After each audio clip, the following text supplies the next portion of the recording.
The weird thing about hearing the word divorce over and over again is that eventually it stops sounding scary. The first time Sabrina said it, I felt like somebody dropped an engine block directly onto my chest. The fifth time, it felt like getting punched in the stomach. By the 20th, it sounded like a smoke alarm with dying batteries. Annoying, predictable, impossible to ignore, but no longer terrifying. That probably sounds horrible coming from a married man, but if you've spent enough years hearing your relationship used as a negotiation tactic, eventually your nervous system just clocks out and says, "Oh, this speech again. Cool, wonderful, fantastic." Maybe this time she'll also threaten to move to her sister's house for dramatic effect. At some point, divorce stopped feeling like the end of my life and started feeling like silence after an alarm that never shut off. And the worst part? I really loved my wife. Still do, in some weird scar tissue kind of way.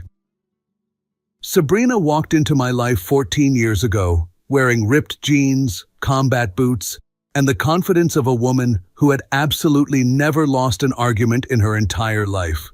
She insulted me 30 seconds after meeting me, not aggressively, professionally. I was helping Oliver move apartments, carrying a couch up 3 flights of stairs, because apparently friendship means helping grown men relocate furniture they absolutely should have paid movers to handle. Sabrina was Oliver's cousin's friend or co-worker or yoga cult recruiter or something. I honestly wasn't paying attention because the couch had just removed 3 years from my spine.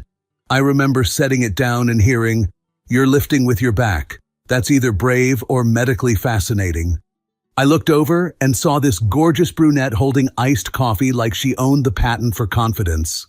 I laughed. Huge mistake. That smile hit me like whiskey on an empty stomach.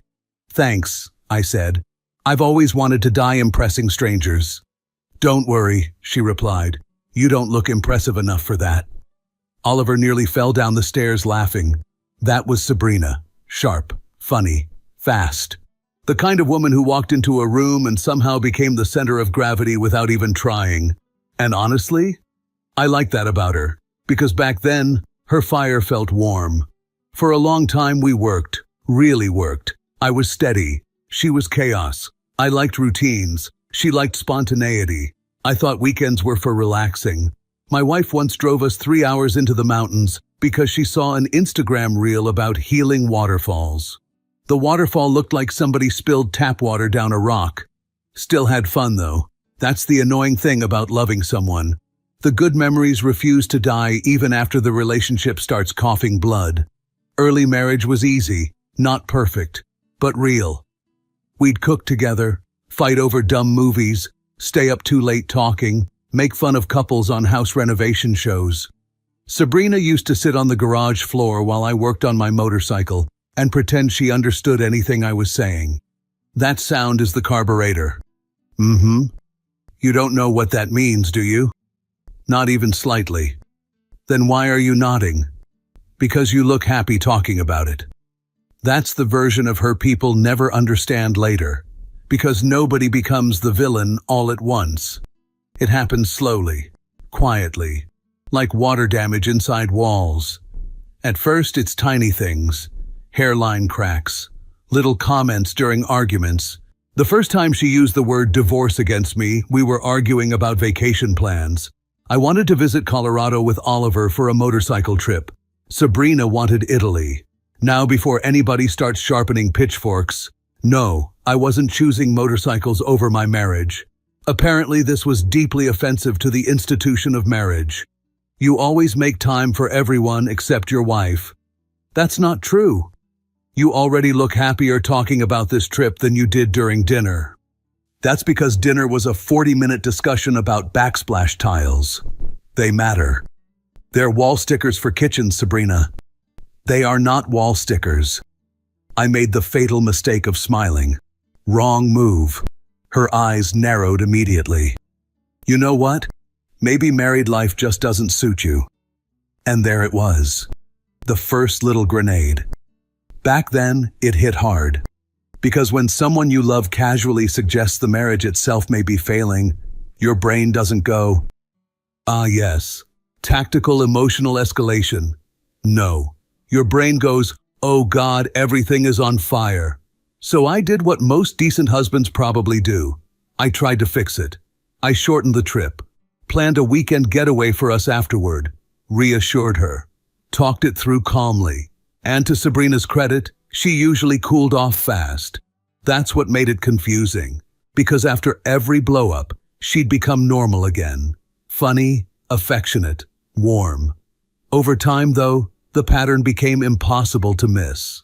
Every serious disagreement somehow ended near the cliff edge of our marriage. Money discussions, schedules, boundaries, family stuff. Anything that didn't go her way suddenly became, maybe we rushed into marriage. Maybe we're too different. I don't know how much longer I can keep doing this. And listen, I'm not some emotionless caveman. I understand frustration. People say dramatic things during fights. But there's a difference between emotional reactions and repeatedly pulling the emergency exit lever every time a conversation becomes uncomfortable. At first, I genuinely believed she didn't mean it. Then eventually I realized something worse. She meant it enough for it to work. That's the dangerous part. When a tactic succeeds, people keep using it. And it worked on me for years. Not because I was weak, not because I was spineless. Because I love my wife and didn't want every disagreement turning into a full-blown disaster. People online love pretending relationships are simple. Oh bro, if my wife said that once I'd leave immediately. Sure you would, Commander Testosterone. Real life is messier. Sometimes the person hurting you is also the person making coffee for you in the morning. Sometimes they kiss you goodbye before work and then emotionally carpet bomb you over dinner. Human beings are complicated. Sabrina wasn't evil. She just genuinely believed pressure created effort. If a husband feared losing his wife, he'd fight harder for the relationship. That was her logic. The problem was, eventually fear stops motivating people. Eventually, it exhausts them. One night, Oliver came over while I was working in the garage. He leaned against the workbench watching me tune the bike. You look tired. I am tired. That marriage tired or regular tired? Those are different categories now? Oh, absolutely, he said. Marriage tired means your soul looks like expired yogurt. I laughed, then kept tightening a bolt. He watched me for a second. You know what your problem is? Financially or emotionally? You think staying calm fixes emotional manipulation. I stopped moving, because that word irritated me instantly. Manipulation. People throw it around too easily now. Somebody forgets your birthday? Manipulation. Your girlfriend steals your fries? Gaslighting. Your dog ignores you? Narcissism. I sighed. She doesn't mean it like that. Oliver nodded slowly. Maybe. He grabbed a beer from the garage fridge. But people repeat what works. That sentence followed me around for months, because once you notice a pattern, you can't unsee it. And suddenly I noticed everything. Every threat appeared the moment I stopped agreeing. One argument started because I said maybe we shouldn't spend $12,000 redoing a perfectly functional living room. Apparently this was deeply selfish behavior on my part. We can afford it. Technically, yes. So what's the problem? The problem is, our couch still functions without needing a second mortgage. You always do this. Do what? Make me feel ridiculous for wanting nice things. I literally said we could do it later. She crossed her arms. Sometimes I feel like I'm dragging you through adulthood. Now look, I'm a patient man. But there are only so many times you can hear variations of, you're immature, you're disappointing, you're failing me, before something inside you quietly starts packing bags. I looked at her calmly. We can disagree without threatening the marriage every time. I didn't threaten anything. You implied it? You always exaggerate. That one nearly made me laugh, because apparently saying, maybe this marriage isn't working, was now considered subtle poetry instead of a threat. Still, I stayed calm. That became my role. Cole the reasonable, Cole the stable. And for a while, I wore that role proudly. Until one day I realized something horrifying. I was spending more energy preventing arguments than actually enjoying my marriage. You stopped talking as much. You stopped volunteering stories about your day. You stop bringing things up because you subconsciously calculate whether the conversation might somehow become exhausting. You become emotionally efficient. Minimal exposure, minimal conflict, minimal damage. Sabrina noticed eventually. One night she looked at me across dinner and said, "You've been distant lately." I almost answered, because every disagreement felt like defending one's rights in court. Instead, I said, "Just tired." She nodded slowly. I think she believed she'd finally trained me not to argue. What she didn't realize was much worse. I wasn't becoming more obedient. I was becoming emotionally done. And there's a terrifying difference between the two. The weird thing about emotional exhaustion is that it doesn't arrive dramatically. It's smaller than that. It's realizing you feel more relaxed sitting alone in your garage with a wrench in your hand than sitting in your own living room. It's sitting in a grocery store parking lot for 10 extra minutes, just enjoying the silence like some emotionally damaged raccoon hiding from responsibility. The shift happened so slowly, I almost missed it. One evening, I got home from work and found Sabrina sitting at the kitchen island scrolling through her phone with the expression she usually reserved for either online shopping or preparing a legal case against me over something microscopic. "Hey," I said. "Hey." I kissed her forehead and opened the fridge. "You forgot we're having dinner with my sister tomorrow." I paused. "No, I didn't." "Yes, you did." "No, I remembered. I just didn't react dramatically enough." She narrowed her eyes. "You've been weird lately." I grabbed a water bottle. "I'm not weird, I'm tired." "You're distant." "I've just been busy."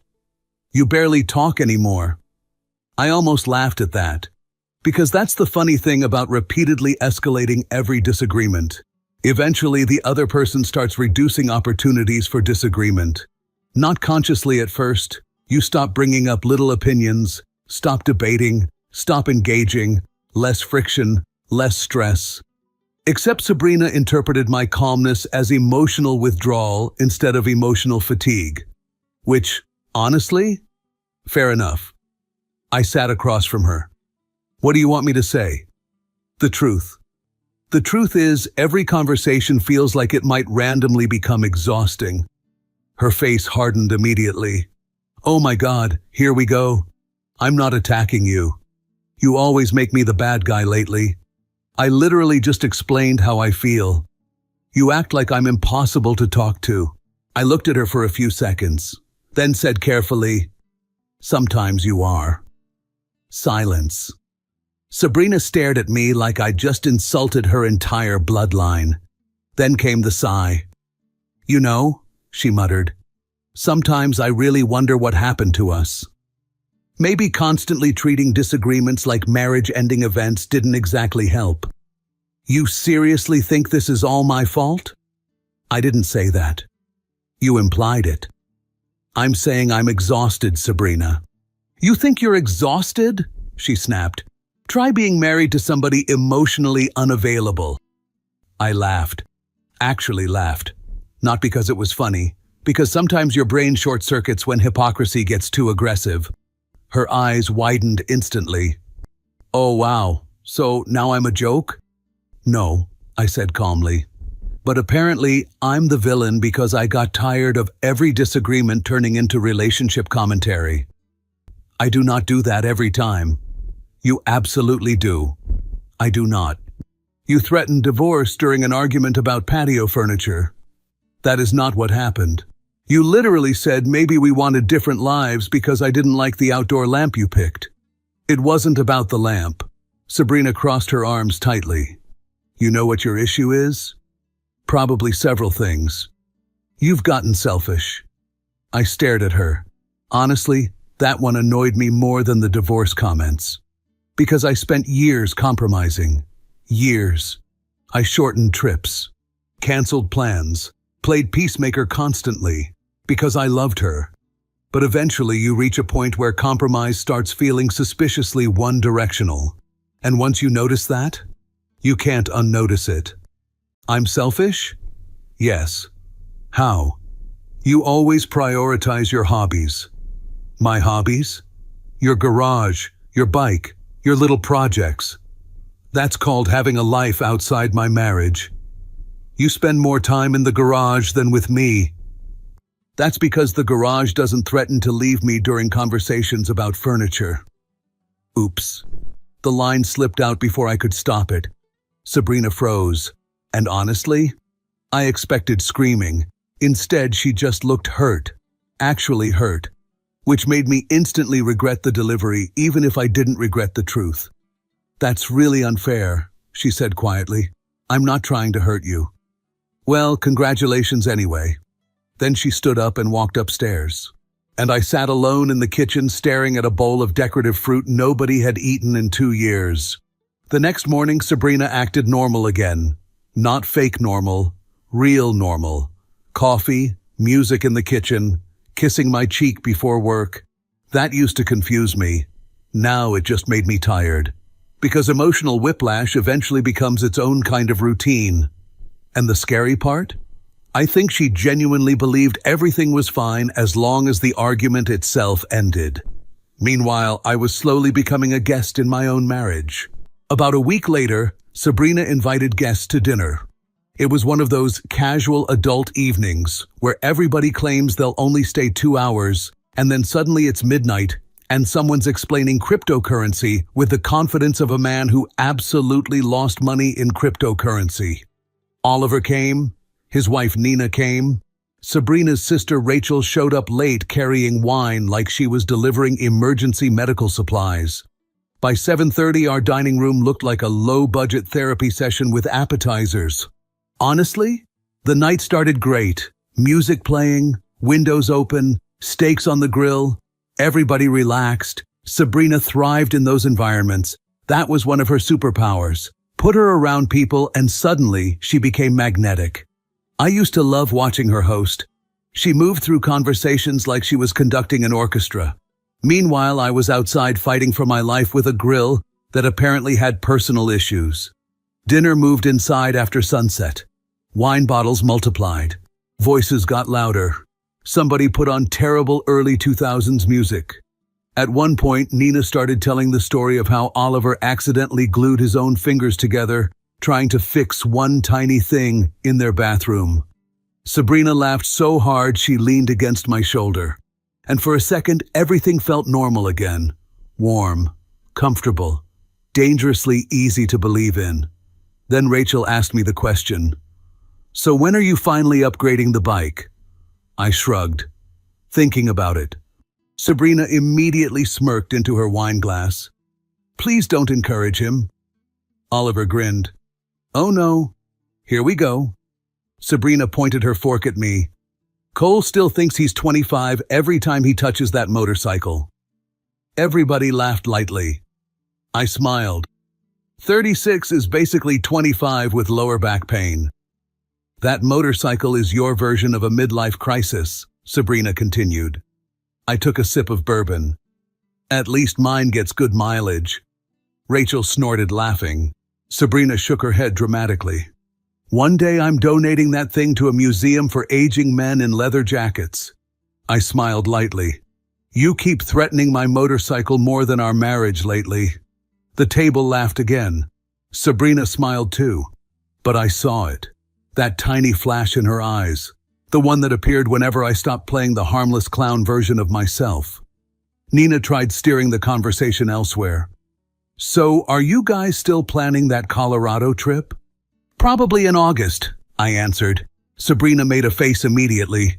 "There it is." "What?" "The annual migration of emotionally unavailable middle-aged bikers." Oliver nearly choked on his drink, laughing. "Okay, that one was good," he admitted. I laughed too. The conversation moved on after that. Vacation stories, work gossip, Rachel ranting about a coworker.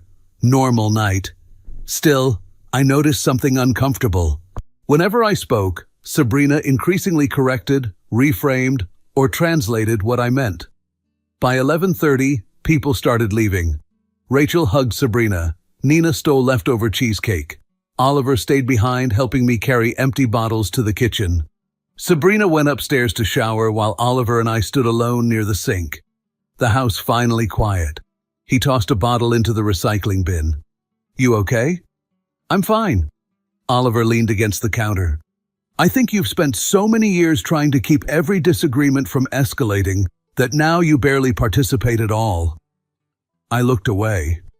"That's dramatic." "No," Oliver replied quietly. "What's dramatic is your wife casually joking about donating your motorcycle while you laugh like a hostage reading a prepared statement." I burst out laughing despite myself. "Okay, first of all, that analogy is insane. But accurate." "No, it isn't." "Cole." I rubbed my jaw tiredly. "She's joking." "I know she's joking." "Then what's the issue?" Oliver sighed. "The issue isn't the joke. It's that she talks about the things you care about like they're flaws she's tolerating." That sat heavily in my chest, because deep down, I'd already started feeling it myself. I leaned against the counter. "She thinks I'm immature." "No," Oliver said. "I think she thinks she can pressure you into becoming whatever version of you makes her feel safest." I frowned. That sounds way too deep for a guy who once superglued himself to a sink. "I contain multitudes." I laughed quietly again. Then the laughter faded, and before I could stop myself, the truth slipped out. "I'm tired of every disagreement feeling like some test I'm supposed to pass." Oliver nodded slowly, like he'd been waiting to hear me finally say it out loud. And for the first time in a very long time, I realized I actually meant it. A few weeks after the dinner, I got out of work early because our office lost power. Half the building went dark. Karen from accounting screamed like civilization itself was collapsing, and 20 grown adults suddenly wandered around carrying dead laptops with the survival instincts of confused deer. So around 3 in the afternoon, my boss clapped his hands and said, "Well, unless any of you know how to fight electricity, go home." Best meeting I'd attended all year. I remember driving home in a surprisingly good mood. Windows down, warm weather, no traffic. I even stopped for coffee on the way back because I figured Sabrina would still be at work for another couple hours. The universe, however, had prepared a different recreational activity for me.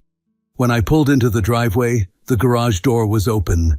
That immediately felt weird. Sabrina never opened the garage unless she needed holiday decorations. I grabbed my coffee and walked inside. And there she was, standing beside my motorcycle, phone in hand, taking pictures. At first, my brain didn't process it as danger, just confusion. Then I noticed the angles: side profile, close-up of the tank, rear suspension, mileage shot, not random pictures, selling pictures.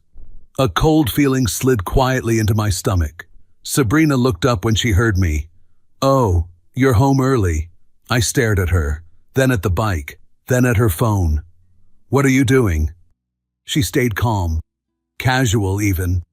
Like what she was doing made perfect sense. "I'm listing the bike." "Your what?" She turned the phone toward me. "Marketplace listing. Photos uploaded. Description written. Price included. My motorcycle. For sale." I just stared at the screen. "You're listing my motorcycle?" "Yes." I blinked slowly. "Without talking to me?" Sabrina sighed like I was focusing on the wrong detail. "Cole, somebody in this marriage has to start making adult decisions." That sentence hit harder than yelling would have, because it wasn't emotional. It was dismissive, like she'd already decided my opinion ranked somewhere below decorative furniture. I set the coffee down carefully before I accidentally launched it through drywall. "Take the listing down. We need to talk about this first." "No," I said calmly. "You needed to talk about this first." She crossed her arms immediately. "There it is." "What does that mean?" "That defensive tone you get whenever somebody points out you're clinging to teenage hobbies." I stared at her for a second, then actually looked around the garage, and suddenly something became painfully clear. She didn't just dislike the motorcycle anymore. She disliked what it represented. Freedom, independence. A part of me she couldn't reorganize. "It's a motorcycle, Sabrina." "No," she snapped. "It's a 40-year-old man cosplay starter kit." "I'm 36. "Exactly my point," she kept going. "You spend thousands on this thing. You disappear into the garage for hours. You ride around with Oliver pretending you're still young." I nodded slowly. "Okay, so this isn't about money? It's about priorities." "No," I said quietly. "It's about control." That changed the air immediately. Her eyes sharpened. "Oh, please." "No, seriously. You already decided this for me. Because you refuse to grow up." I walked closer to the bike, ran my hand lightly across the handlebars. "You don't get to sell my property because you suddenly decided my personality embarrasses you." Her jaw tightened. "At some point, you need to decide whether you want to be a husband or a teenager with a motorcycle." That one finally did it. Not explosive anger, not screaming, just this deep, exhausted clarity. Because I suddenly realized we weren't discussing a vehicle anymore. We were discussing whether she still respected me as a person separate from her expectations. And honestly, I didn't think she did. I looked at her calmly. "This stopped being about the motorcycle the moment you decided you could make choices for me without even asking. I was trying to help us. No, you were trying to manage me. That is not fair. What's not fair is coming home and finding out my wife put my bike online like I'd already been replaced by a sensible man named Greg. That's dramatic. You listed it, Sabrina. Because somebody has to think long-term." "I do think long-term." "No, you think emotionally." I blinked, then pointed at the motorcycle. "The machine I rebuilt over 6 years is emotional?" "Yes." "You're impossible." "No," I said quietly. "I'm just not automatically agreeing with you anymore." Silence. And right there, I saw it happen. That tiny flicker in her face whenever control started slipping away. Her breathing changed slightly. Her posture stiffened. The conversation was no longer going according to the script she expected. Because usually by now, I'd be calming things down, explaining myself, softening the edges, trying to reconnect. Instead, I just stood there, calm, and that seemed to frustrate her even more. "You know what?" she snapped. "Maybe I'm tired of being the only adult in this marriage." I almost smiled. "You don't actually hear yourself anymore, do you?" Her eyes widened. "Excuse me?" "You keep talking like I'm some irresponsible idiot because I own a motorcycle. You care more about that bike than this family sometimes?" That one genuinely pissed me off. "You don't get to say that." "Why not?" "Because I've spent years compromising for this relationship." Oh my God, here comes the martyr speech. "No," I said sharply. "Here comes the reality speech. You threaten divorce every time you don't get your way, Sabrina." Her face instantly froze. "We are not doing this right now. We are absolutely doing this right now. You're unbelievable." "No," I replied. "What's unbelievable is that you thought you could sell my motorcycle without even asking me first. I was trying to push you to finally act your age. And who decided you get to define that?" "Fine," she said. "Then maybe I should just file for divorce." And there it was. The sentence that used to hit me like a car crash. The sentence that used to instantly trigger panic and repair mode and emotional negotiations. Except this time, nothing happened. No fear, no rush, no desperation, just exhaustion. Pure, unbearable exhaustion. I looked at her, the listing, the garage, the motorcycle, the woman who no longer even thought my opinion deserved consultation, and something inside me quietly unlocked. Not anger. Acceptance. I nodded once, then said the one word she never expected to hear. "Yes, I think so too." Sabrina stared at me, like her brain physically failed to process the response. "What?" I held her gaze. "You said maybe you should file for divorce." Another small nod. "Okay." Sabrina kept staring at me. You're seriously saying okay right now? You brought it up. That's not the point. No, I said quietly. That actually is the point. Her face hardened again. This is exactly what I mean. You shut down instead of fighting for us. I've been fighting for us for years, Sabrina. Oh, please. No, seriously. I've spent years calming things down every time you escalated an argument. You know what? She snapped. Forget it. I'd love to. She blinked. I think that line shocked both of us. Not because it was cruel, because it was true. For the first time in years, I was too exhausted to smooth things over. Sabrina grabbed her phone angrily. Fine. Then she deleted the listing right in front of me. She turned toward the garage door. You're acting like I betrayed you. I stared at her. You tried to sell my motorcycle without asking me. I just want you to act like a husband. I am a husband. She looked at me for a long moment, then shook her head. I can't do this right now.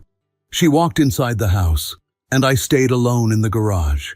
That night was strangely normal, which somehow made everything worse. Sabrina made pasta. We watched half a movie. Nobody yelled. But the air felt different, like something invisible had finally cracked. Around 10, she muted the TV suddenly. So that's it? I looked over. What's it? You're just giving up? I let out a slow breath. No, I said calmly. I'm just tired of being threatened every time we disagree. I was angry. You're always angry when you say it. That doesn't mean I want it. I looked at her for a second. Then stop saying it. She crossed her arms. You know couples say things during fights. Sure. You're acting like I destroyed the marriage. No, I replied quietly. I think we slowly did that together. That seemed to hit her harder than blame would have. She looked away first. I didn't think you'd actually say yes. The next morning, I called a lawyer during lunch break. I just sat in my truck eating terrible gas station chicken wraps while a man named Dennis explained separation paperwork to me. Honestly, Dennis sounded bored enough to discuss divorce and lawn maintenance with identical emotional investment. When I got home, Sabrina was waiting in the kitchen, and somehow she already knew. You called a lawyer. Not a question. Yeah. Her face changed immediately. Not anger this time. Fear. Real fear. You're seriously doing this? You said maybe we should divorce. You know I didn't mean it like this. I looked at her carefully. That's the problem, Sabrina. What does that mean? It means you used divorce so many times to control arguments. I said quietly. You never noticed I slowly stopped being afraid of it.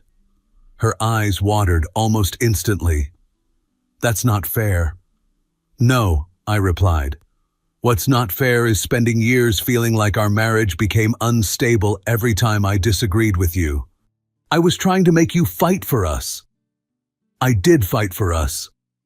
That came out sharper than I intended. For years. She started crying then, and somehow that almost made it harder. Because for the first time in a long time, I think she finally understood what she'd actually been doing to us. For the next couple weeks, our house felt like a place waiting for weather to arrive. Sabrina stopped making the divorce comments completely. Ironically, the moment she finally stopped using the word was the moment it became real. She tried talking more, tried sitting next to me again, tried asking about my day, tried touching my arm during conversations like physical contact could bridge emotional distance retroactively.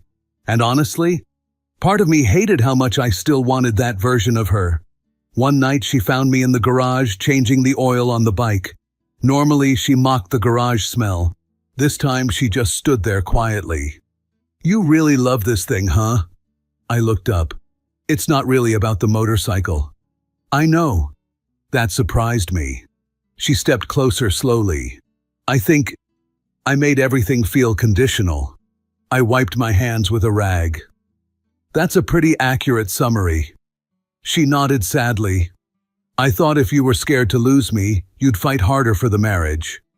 I leaned back against the workbench. And instead, I made home feel stressful. That was probably the most honest conversation we'd had in years. No sarcasm, no escalation, no emotional traps, just truth. And somehow that made it more painful. Because now I could finally see the marriage we probably could have had if we'd talked like this earlier. She looked at me carefully. "Do you still love me?" That question nearly ruined me, because the answer was yes. That was the tragedy. Love wasn't the thing that died first. Exhaustion got there earlier. "I do," I admitted quietly. Tears filled her eyes again. "Then why does this feel over?" I looked down at the wrench in my hand for a second, then answered honestly, "Because I think I spent too many years feeling emotionally unsafe in my own marriage." She covered her mouth immediately, like the sentence physically hurt to hear. Good, maybe it should have, not to punish her, just because some truths deserve their full weight. A few days later we met with mediators. Two exhausted adults sitting under fluorescent lights discussing who keeps what. At one point the mediator asked, "Who keeps the motorcycle?" Sabrina gave a small, sad laugh. "Definitely him." First time that subject had ever come up without tension attached to it. Funny timing. When we signed the preliminary agreement, Sabrina suddenly looked at me and asked, "Do you hate me?" That one hurt. Because despite everything, no, I didn't. "I think we loved each other the wrong way for too long," I said. She cried quietly after that, and I almost did too. About a week before the final paperwork, I took the motorcycle out early in the morning. No destination, just road, cold air, empty streets, engine noise, the kind of silence that lets your brain finally speak without interruption. I stopped at a gas station outside town around sunrise and bought the worst coffee legally available in North America. Then I sat on the curb beside the bike, staring at absolutely nothing. And that's when the terrifying realization finally hit me. I didn't actually want a life without Sabrina. I wanted a life where loving her didn't feel like emotional survival training. When I got home, Sabrina was in the kitchen. She looked exhausted too, like she hadn't really slept in weeks. Honestly, neither had I. She looked up nervously when I walked in. That hurt to see. I took my jacket off slowly, then said, "I don't know if we can fix this." Her face fell instantly. "But," that word changed the whole room. "I don't know if I'm ready to give up either." Sabrina stared at me like she was afraid to react too fast and scare the moment away.